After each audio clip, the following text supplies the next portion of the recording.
I've never heard a president attack the opposition in a speech like this in such a pointed way. This was an incredibly divisive speech. The mood in the room, the sort of aggression, the occasional cruelty, the mocking, the laughter. It was almost like it was written by Chat GPT. I cannot believe an independent voter wouldn't look at this speech and just turn it off and just go, enough. Yeah, I can't believe an independent voter would be watching your show. That's kind of a surprise, isn't it? It is the Chris Plant Show. Mr. Plant still under the weather. I hope he gets well soon. It's Mike Opelka sitting in for my buddy. This is a tough one because for the first time in 20 years, it's 2 days now. So I include Chris in your Lenten prayers. Would you? That little montage was sort of a collection of yesterday's meltdowns from the people on the left. They're not recovering. And we have more proof of the damage that has been done to the brains of the libs in the media. Their brains they're melting. They cannot even, as the kids would say. They've lost their ability to even. Even what? I don't know. But they certainly have lost their ability to even. 888-630-9625. You can share your thoughts, opinions on anything we will cover today, and there certainly is much to cover.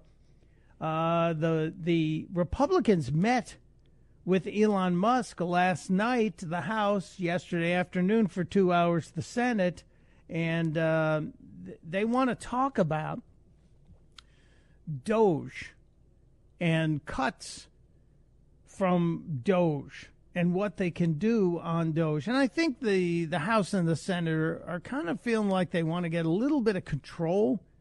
Let's face it, our elected officials, left and right, are control freaks, and they want to make sure they have their hand in this, especially if when they go to town halls, the voters are going to ask, hey, what's the dang deal with the Doge?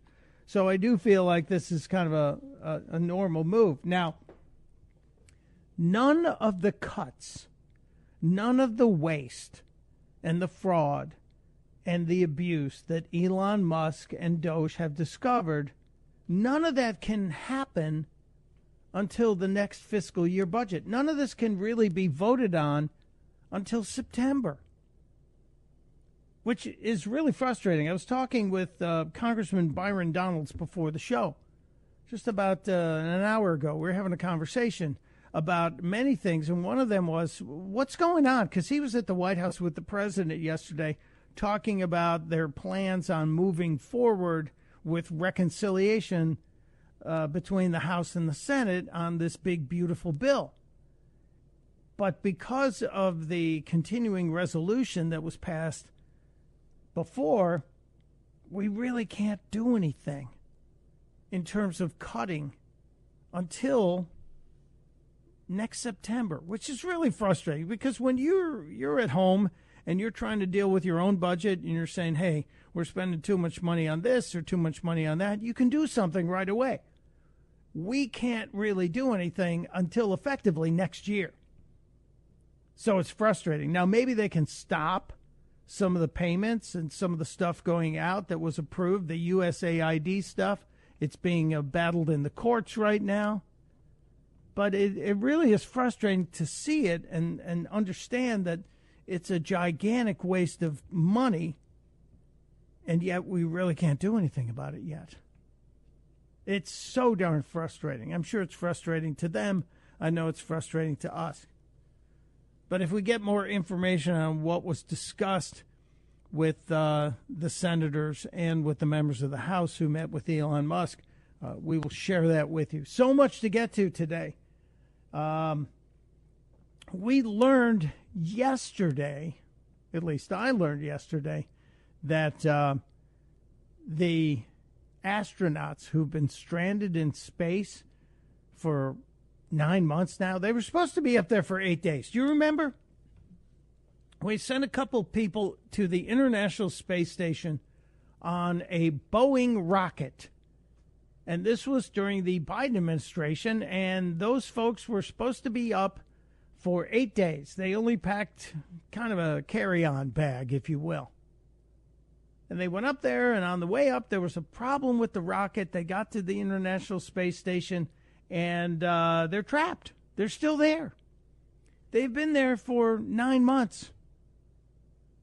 Elon Musk was reportedly saying, hey, you want to borrow one of my rockets? I know you went up there with a Boeing rocket. We have a rocket we're perfectly willing to send up there.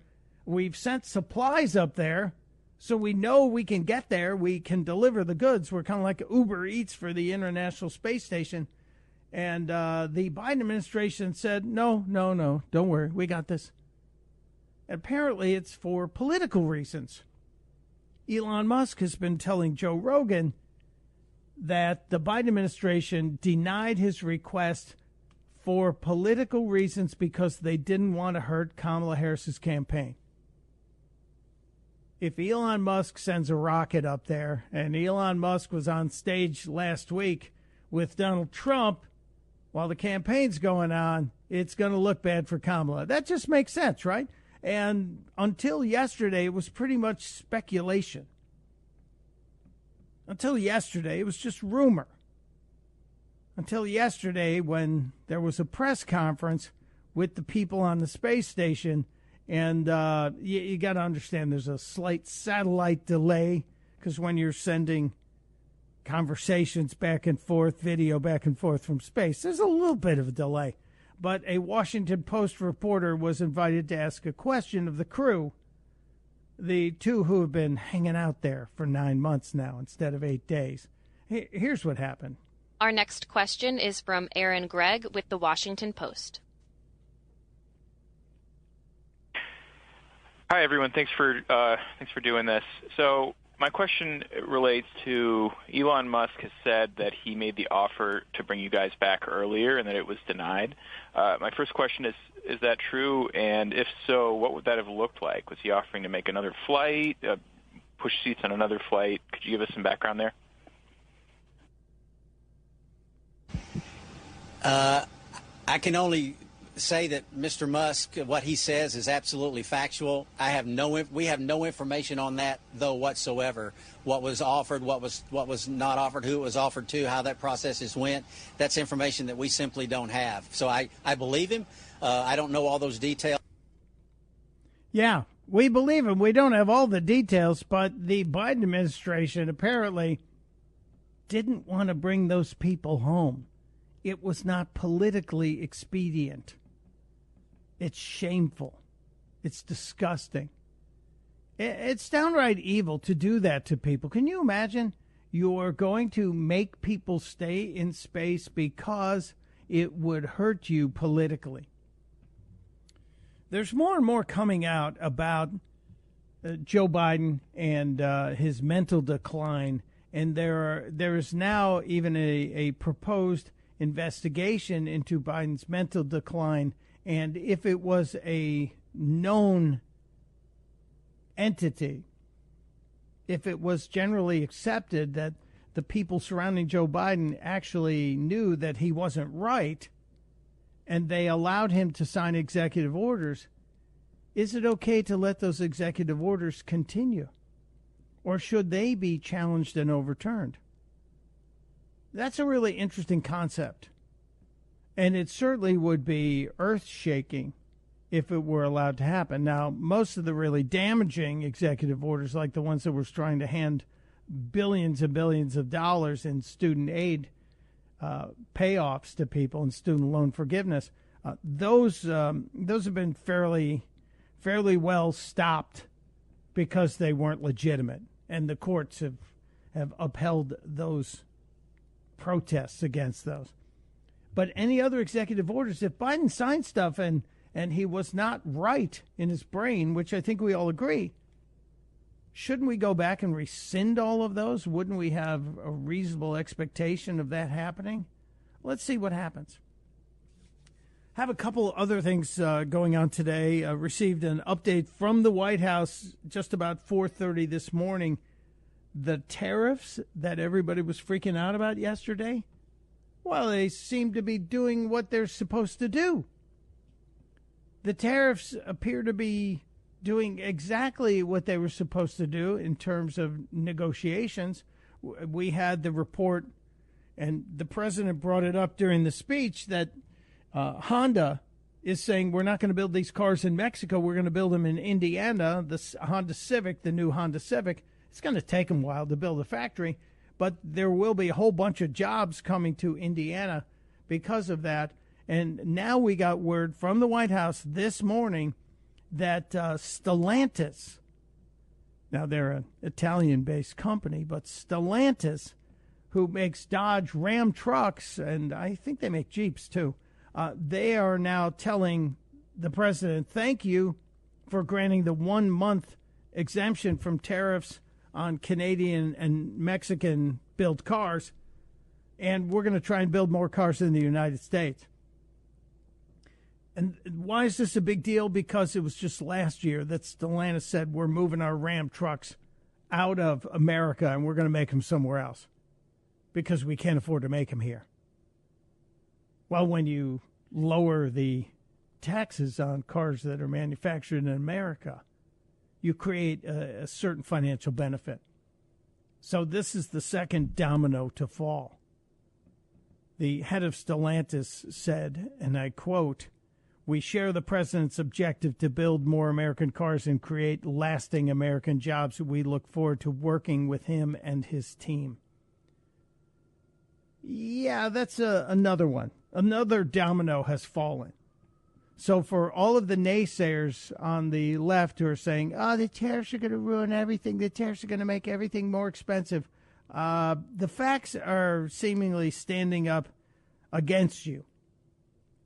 And Commerce Secretary Howard Lutnick, who I think is a great mind when it comes to business and industry, Howard Lutnick said something about the tariffs and something about income taxes.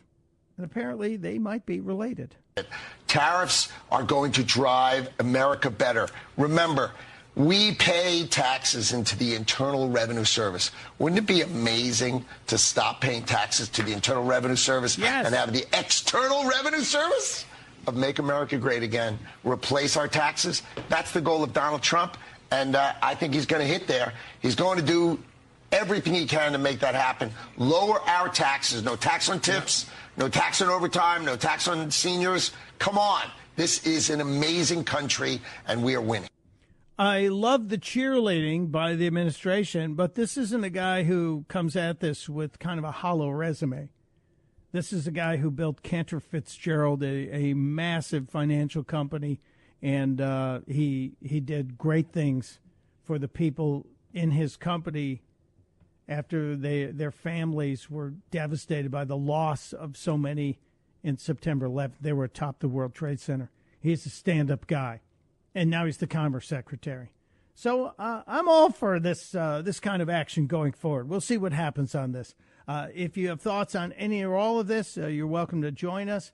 The number, of course, 888-630-9625. Grab one quick call. Dan is in Ames, Iowa. Dan, welcome to the Chris Plant Show with Mike Opelka. What's up?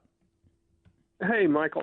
Hey, I just wanted to push back a little bit. I love the show, and I like it when you guest host, but the idea that Congress can't do anything until September, I think that's false. Whether it's likely or not that they could get something done, they still have to pass something to fund the government for the rest of the year, right? Why could they not include some cuts in there? I'd rather see some cuts proposed, and let's see who votes for it, who doesn't, instead of saying we can't. They still have something to do in the next week, and they could implement some cuts right now if they wanted to. I think based on the calendar is what I was talking about with Byron this morning. Based on the calendar, nothing can happen.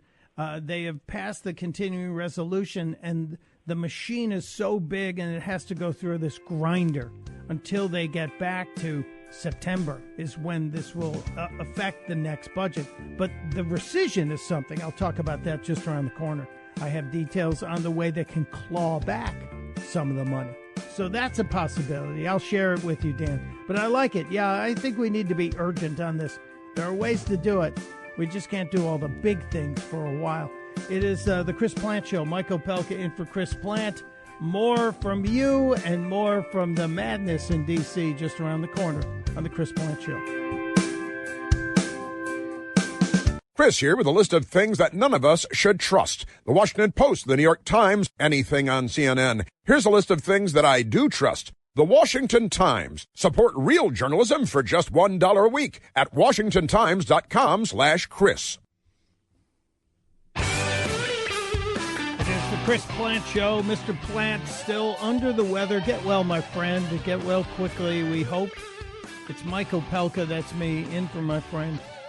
We opened up the show talking about a couple of topics. Number one that stunned me was the admission by the astronauts who've been stuck in space for 9 months that the Biden administration actually rejected an offer to bring home the Boeing trapped astronauts. They wouldn't let Elon send his team up there. Just absolutely stunning. Art is calling from Fairfax, Virginia on this topic. Art, welcome to the Chris Plant Show. Oh, thanks, Mike. Always a pleasure. And I'm with the Coalition to Save Man's Space Exploration. And first thing to know is, number one, they're going to be coming home on this month. The next flight will be of astronauts. We'll have 4 in it. That's launching the 12th of March. And within about a week or so of that, then the 2 astronauts, Butch Wilmore and Sonny Williams, will be returning home to Earth. But they're not stranded. If you offer an astronaut an extra 9 months, they're going to take it. And these are awesome veteran astronauts. They've been on the space station before, and they're not just sitting around, hoping, oh, my gosh, what am I going to do? No, they're out doing spacewalks and all sorts of experiments on the space station. So Art, I wish I could get stranded for that. Art, you're saying this is like if I'm on the golf course and they tell me I can't go home for 9 months, I can play golf every day, that I'd be that happy? You got it. So I wonder what their families think. That's the other end of this, because if I tell my wife, no, honestly, they won't let me come home for 9 months. I have to play golf every day for the next 9 months. She's going to tell me, you get your butt on the next flight home. This is not how that works. I'm sure. I want to get to the bottom of this. I'm sure there's going to be a deeper dive on this. But the fact that the administration would use it politically, which it does appear like that may have been the option. I understand what you're saying. It is a special deal to be able to go to space, but it also is unusual to turn it down. We'll see. Thank you, Art. Appreciate you. We have a few more crazy topics to get to. I know that shocks you that crazy things would be said in D.C., but there were more yesterday. We got to talk about the transgender mice. And also, who's putting woolly mammoth DNA into mice to make them all big and hairy?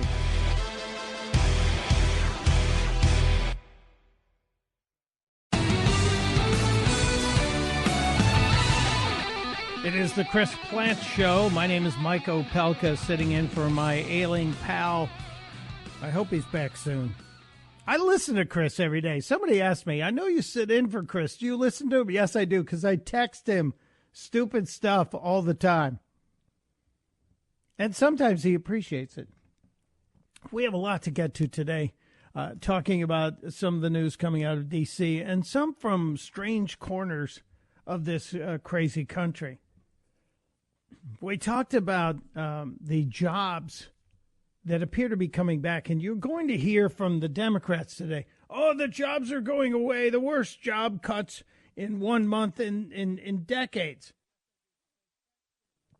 Well, I wonder if that has anything to do with cutting jobs that are extraneous, inconsequential, stupid jobs. And there are times in which seasonal jobs go away, too. So let's see if there's some truth-telling there. But we are seeing now companies investing. During the speech on Tuesday night, the president said $1.7 trillion.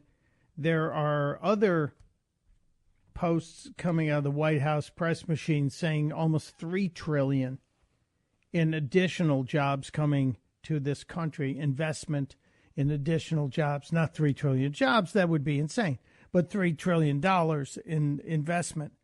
And that's a good thing. I hope it's a good thing. Steve is ringing from Jacksonville, Florida this morning. Thanks for hanging on through the break, Steve. Welcome to the Chris Plant Show. Mike, I hope Chris makes it through. I love that guy. Funny as beep. Yes, he is funny as beep.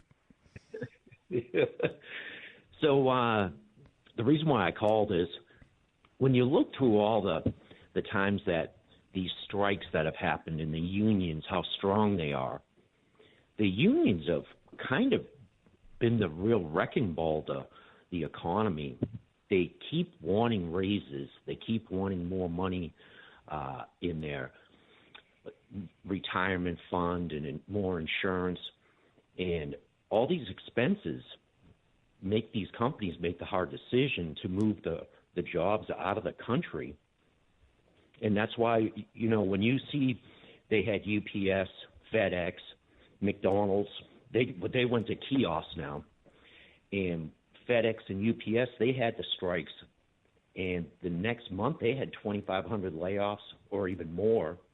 And I think that was each company. So every time these strikes happen, when you look at upper New York, they have those guards right now on strike. And they're sitting in the snow because they want more money. And the governor told them to get back to work, and they're breaking the law. So it seems like the unions are really the ones that are pushing. I know they make more dues because they get that wage increase, but it seems like the unions really have been the real wrecking ball. Well, there is an argument for and an argument against unions. I've been part of a union, and I've been someone who said, hey, I don't think this makes sense. And there are jobs that I think unions can benefit the people that are taking those jobs, but there are places where no union is necessary. Now, here's kind of an interesting take on this. The United Auto Workers Union on Tuesday put out a statement saying, praising Donald Trump's tariffs, saying it's necessary to end the free trade disaster. And I'm sitting here saying, wait a minute. Didn't Joe Biden march with weren't they telling us he was marching with the auto workers? Well, this is a gigantic shift. And I think it also points to the fact that the truth-telling is coming from the conservative and Republican side of the aisle. We're telling you what's going on and being honest with you and saying, hey, here's what needs to be done in order for this to work. And so there's going to be an interesting shift in power, I believe, going forward. And the unions, which were typically Democrat, have now come back to their common sense, which is the phrase that this administration keeps using, and saying that let's get the jobs back in this country. And by lowering the taxes on the manufacturers who are going to make their products here, you're going to enable those wages to go up and the companies to still make good profits. So it's going to be a balance, Steve, and we're going to see this happen. It's not going to happen overnight, but it will be something to keep your eye on. So I'm watching this, but this came out Tuesday as the president was getting ready to take the stage, that the unions were saying, hey, we're with you on this, sir. We're absolutely with you on this. But thanks for calling. It's a tough question because, like I said, I don't know if you need a union to make coffee at Starbucks. I don't know if you need a union to be a person who does room cleaning at a hotel. I don't know if you need a union to work inside the U.S. government. And yet there are some pretty massive unions in those different fields. So it's something that people have to make their choice on. States are making their choice. The right-to-work states have done very well, and we've seen a lot of manufacturing go to those right-to-work states. Auto manufacturing as well. So it's something that we will be keeping our eyes on. I know that we talked yesterday about the president talking about some of the ridiculous spending that happened and that was caught already by Doge. And one of those ridiculous things of spending had to do with the money we spent, God knows how much money it was, making mice transgender. It really was crazy. You scratch your head and go, wait, what? And the people laughed at that. The people in that room were laughing at the fraud that was discovered. And now we're hoping that all can be canceled. It's one of those things that I would like to see canceled immediately. But as we said earlier, not all of this funding can be immediately cut off. There are some court battles going on right now that relate to the USAID funding, that will relate to the National Institutes of Health funding, and I certainly would love to see the end of gain-of-function research funding, especially in labs that are outside of this country. And I wonder how many labs we had, dark labs as they're called, in places like Ukraine, and how many millions we sent to those places. The making mice transgender in those experiments, just absolutely stupid. There's no other word for it. I know we're not supposed to call people stupid, but that's a stupid idea. Am I wrong on that? Let's talk to Victor in Silver Spring, Maryland. Hello, Victor. Welcome to the Chris Plant Show. Thank you. I'm fighting a cold, so that's why I sound funny. I couldn't sleep, so I was listening to this talk show host, and he went into great detail about the experiments done to make mice transgender. You wouldn't believe some of the experiments that were going on. He went into extremely detailed. It just made me sick to my stomach to force these mice to do these experiments. And where is PETA? Why aren't they screaming loud about this experiment that was going on? I'm glad it's stopped, but it's something that needs to be discussed. Well, Victor, I'm glad you brought this up because anyone who's outraged about this, about the transgender surgery on mice, should be more outraged when it's being done to humans, especially to children. And in the speech on Tuesday night, the president actually brought this up. And our message to every child in America is that you are perfect exactly the way God made you. Yeah. A gigantic round of applause for the president when he talked about canceling or preventing, they call it, I'm using air quotes with my fingers here in honor of Chris, gender-affirming care. They are horrific mutilations of people. If you're an adult and you want to do that to yourself, good for you, God bless. But leave the kids alone. And what tells me that Donald Trump is on the right path on this, if you want to figure out how many people were upset about that, just look for anybody on the left who's come out and said, can you believe Donald Trump wants to stop the transgender surgeries on children? Nobody's saying that. Not a single person, because it's probably an 80% with Trump support. That there are 20% of anybody out there who's crazy, who will say, yeah, I'll let the kids do that. You know, they're going to commit suicide. No, now we have great statistics, great medical data that says, yeah, the people that are having the trans surgery, the gender-affirming care, they have more mental health problems than anyone else in their demographic. I appreciate you being there, Victor. You have a thought on anything we're talking about, you're always welcome. The number, of course, 888-630-9625. There was some other fun happening yesterday, and it relates to the rudderless ship that is the Democrat Party. And it's almost fun to watch. You know, this is really amazing. The Democrats don't have a leader. Typically, if your guy was president and lost the election, didn't get reelected, you would be the titular head of the party.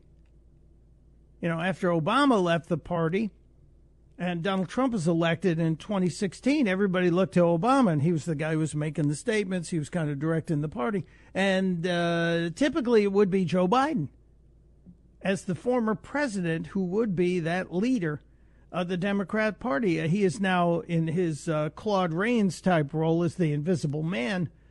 Joe Biden missing in action. Not that that's a bad thing, but it just tells you that he really wasn't all there.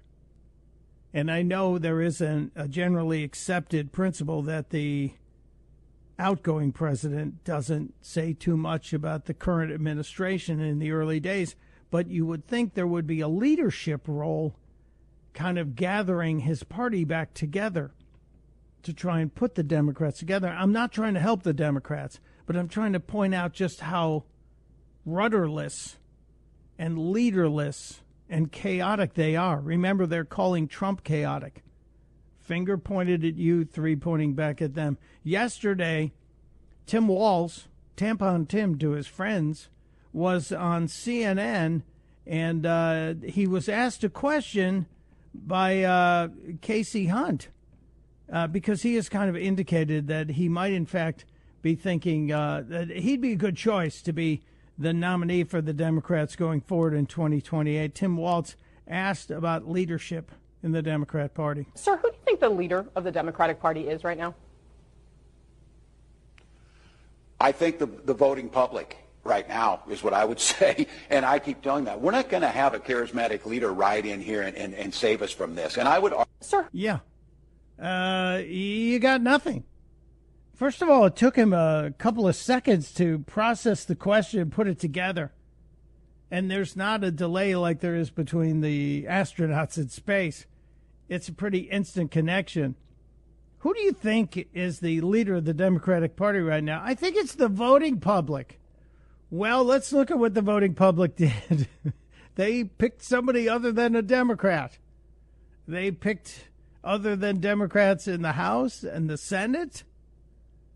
So who's in charge? Who's leading? Do you have a charismatic leader? No, they don't. They don't. They're at a loss.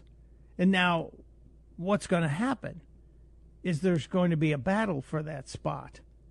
There's going to be a battle going forward. One of the people vying for that position is Gavin Newsom. Now, the governor of California still thinks it's him in 2028. And had the party gotten its stuff together, they probably could have put him in there in 2024. But they did not, thank God, because I think he would have been a tougher candidate than Kamala Harris. But Newsom is out there trying to be the governor and trying to be the candidate. I got to play you some of what he is now putting out there because he started a podcast. Yes, California's in a mess. California's still trying to recover from the fires, the floods, the alien invasion, illegal alien, not space aliens. And they have a huge money problem. So what's the logical thing to do is to start a podcast and talk to conservatives. I think this is all part of a plan to change the party and to try and create a new wing of the Democrat Party. I'll explain who they are, because I think I know. It also includes a very popular Democrat who goes by 3 initials, who we probably think is pregnant. I'll share it with you just around the corner. It's the Chris Plant Show. Mike Opelka sitting in for my buddy, Chris Plant.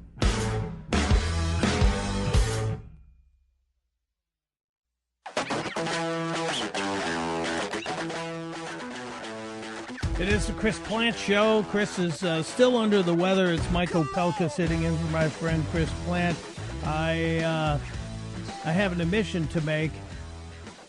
I think AOC makes sense. At least for 14 seconds, she makes sense. Donald Trump won the election, Republicans won the Senate, and Republicans won the House. And some of that was a rejection of Democrats, and some of it was an embrace of Republicans. Yeah, that's how elections work. Thank you, Captain Obvious. But AOC, I think, is trying to step away from the far, far, far left crazy partisanship that she displayed in her first term or two, and she's trying to position herself for a run in 2028. I believe that. I firmly believe that. And there are a huge group of Democrats who would vote for her, but she's got to get away from the crazy. Who else is trying to do that is Gavin Newsom, the governor of California. And he started a podcast, but he's doing a podcast with conservatives. He had Charlie Kirk on and is trying to show us just how open Gavin Newsom is to reaching across the aisle by interviewing people like Charlie Kirk, because, in fact, Charlie Kirk is just not popular. He's popular in Gavin Newsom's family. Last night, trying to put my son to bed, he's like, no, Dad, what time? What time's Charlie going to be here? What time? And I'm like, dude, you're in school tomorrow. He's 13. He's like, no. This morning, wakes up at 6 something. He's like, I'm coming. I'm like, he literally would not leave the house. Did you let him take off school? No, he did. Of course not. He's not here for a good reason. But the point is, you canceled school for like 2 years. Once one day. It took 1 day. The point is first of all, Charlie Kirk, boom, for that quick turnaround. You canceled school for 2 years. Why couldn't you let your son be here today? I thought that was excellent. Charlie Kirk, great debater. But this is Newsom's attempt to show that he's not a radical leftist, that he's not the guy who welcomed every single illegal he could find into the country, whether or not they were criminals or not. This is part of the shift that the Democrats are attempting. They're trying to get away from the far left. They're trying to take the advice of people like Rahm Emanuel. Rahm Emanuel telling them, stop talking about the bathroom and start talking about the classrooms. It really is something to watch, because after Tuesday night, when they took none of that advice, it's hard to believe that they could accomplish this kind of a shift. But as they say, shift happens. We'll get into this as it continues, but it really is interesting to watch the attempt to run away from everything they were running on in the last two elections. Not just the midterms, I'm talking presidential elections. They ran on everything super far left, everything fringy, and now they're trying to get back to the middle. Fortunately, we have all the tape, all the video you could eat, and we're not going to be shy about sharing it. All right, the first hour wrapping up here. You want to join the conversation, 888-630-9625. It's Opelka in for Plant on the Chris Plant Show.